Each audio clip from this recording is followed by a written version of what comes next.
pas konstituimit të kuvendit, dakordem për të konstituuar kuvendi, me pas zgjedhjet e reja, PDK-ja ka propozuar 15 qershorin si datë mundshme për zgjedhje. Po nuk i dim se ka të qëndrueshme këtë. Ka qenë konsistente edhe para se Nuk e di. shkojnë në zgjedhjet nëntëshkurtit. Le të na ndihmojmë ta konstituojmë kuvendin. Se kanë seriozisht. Pastaj e testojmë. Se kanë seriozisht, PDK-ja. Normal. Ata në fillim se kishin seriozisht kur fillon me bojkotu betimin e deputetëve. Në fillim nuk e patën sigurt. Pra mrena ditës e ndrun mendimin. A ka konsistencë aty? Nuk pat konsistencë. Dulën manipulun, thamë po e kanë sjell dorëheqjet. Dorëheqjet që ndërzu në ditën e parë. Para orës 10, para seancës. Kështu që s'ka konsistencë. Nuk ka pas skorë, më vjen keq. Sado që këto parti paraqitet para publikut, si kurse janë reformu, nuk ka ndryshu asgjë thellë në rrënjë të këtyre partive, nuk ka ndryshu asgjë. Ka analiza që thonë që vendosi të shënonte rënje në një nuk e di mundësi të zgjedhjeve të reja. Këto analiza. Jo? Nuk e di kush i ka bërë.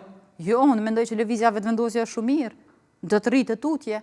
Me tutje? Po, pikërisht. Kështu keni thënë edhe për nëntëshkurtin, po keni rënë 8%. Për nëntëshkurtin ne kemi një debat tjetër, është keq përdorë vota me post. Aja du të mu dëshmu, du të mu hetu. është keq përdorë vota me post. 8% nuk do të mund të ndryshoni rezultatin, në të vota. Jo, Nëse do të mund gjithë një ka provat e ndryshoni tilla. jashtëzakonisht shumë. Por jo 8%. Shumë do ta ndryshoni.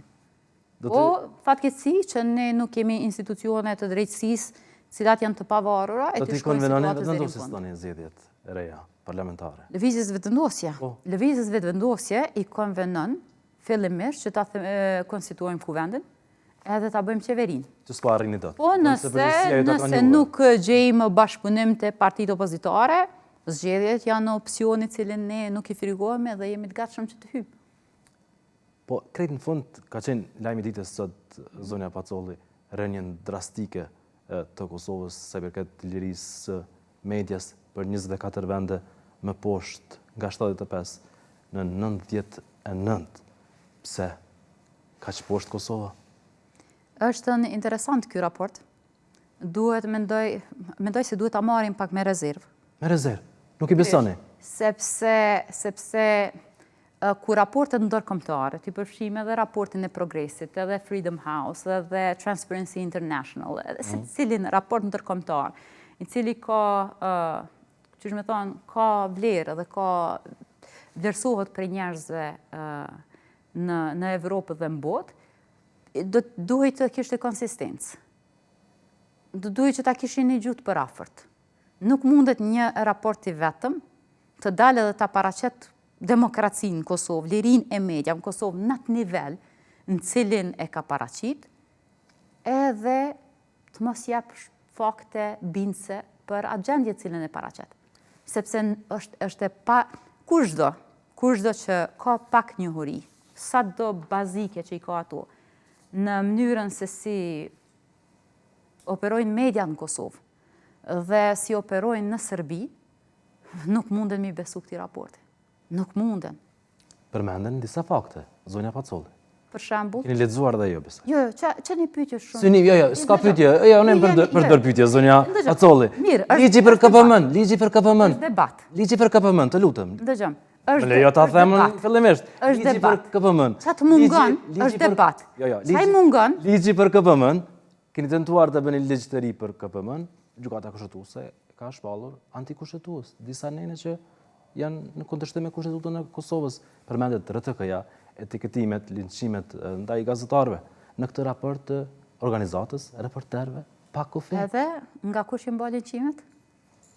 Nga kush bëhen ndërhyrjet? Nga kush? Nga e ka një moment kur thotë nga grupet afariste dhe politikanët. Pra nuk e thotë në mënyrë të qartë dhe direkte nga qeveria e Republikës Kosovës. Si janë nga vetëvendosja, thani? Kush u thëheq me shtetin? Në analizën, në raportin, për vendet tjera, pra ku vlerësohet liria medias, thuhet shumë direkt. Forcat qeveritare, forcat pro-qeveritare, sulmet që i bëjnë, ato këtu. Të shembull ishte Serbia. Në këtë aspekt ishte Serbia. Unë po them, por na jemi me kësaj Serbia. Nuk mundet, po nuk duket e pabesueshme. Nuk ka logjik Nuk ka logjik. Edhe vetë nëse i merr të dy raportet, i lexon, i analizon, vjen në përfundim që është kot. Nuk ka logjik. Nuk mundet askush me ma arsyetu, me thonë Kosova gjendet në këtë numër, e Serbia është shumë më lartë se Kosova, edhe në bazë të asaj që kanë publikuar ata vetë. Sepse për Serbinë e përmend secilin paragraf përmendet shteti, ndërhyrja shtetit, ndërhyrja qeverisë. Thot me një moment që ndërhyrja bëhet edhe, që me thonë, përgjimi i gazetarëve bëhet përmes aparatit shtetëror. Këtë nuk e thot për Kosovën. Nuk e përmend aparatin shtetëror. Por është përmendur se rastet e tilla ka pasur ndaj gazetarëve. I përmend grupet kriminale. Edhe e lidh, i përmend grupet kriminale, edhe lidh rastin me sulmet që ka ndodhur në Banjska. Me leje për pak kontekst, zonja Pacolli. Jo, pak kontekst. Tash na arritëm deri këtu. Unë po do një pyetje me ta bë ty direkt. Se është mirë edhe për publik. Ke të drejtën e votës me bë pyetje. Po. Çfarë të mungon ty si gazetar në Kosovë? Qa të cënën ty shteti i Kosovës? Qa të cënën qeveria e Kosovës? A të përgjigjem? Po. Kur jemi në debat, jo në këtë rol kur jam unë. Da bëj pa kontekst, zonja Pacolli. Jo, nuk përgjigjem. Asnjëherë mosafirë nuk i përgjigjem. Është paremi imi, zonja Pacolli. Nuk e thyej asnjëherë. Të lutem, nuk e thyej. Jo, pa kontekst. 2023-ën në qeverinë Kurti vendin e 56 ishte Kosova. 2024-ën 75-ën. 2025-ën 99-ën. Në 2023-ën, kur ky raport ishte të jetë i mirë për Kosovën, ishte arritja apo jo, zonja Pacolli, zoti Kurti u mborte me këtë raport të reporterëve pa kufej, sot po tentoni ta diskreditoni këtë organizatë të jetë kredibile ndërkombëtare. Krejt varet kanë kënd e kanë intervistu për me shkru këtë raport. Kënd e kanë intervistu. Sepse unë ta bëra një pyetje, nuk prita përgjigje për theje. Mirë, po është mirë. Direkt e kuptuar. Jo, është mirë, e hapa si diskutim, që ta dëgjoj edhe publiku. Është mirë që ne të fillojmë edhe t'ju themi gjërave me emrin e tyre. Çka ju mungon gazetarëve? Cila çaj ka cënu? Se sulmet ndaj AGK-s. Se për shembull, AGK-s, zonja Pacolli. Jo, dëgjoj. Deputet eksponentëve të vendosjes.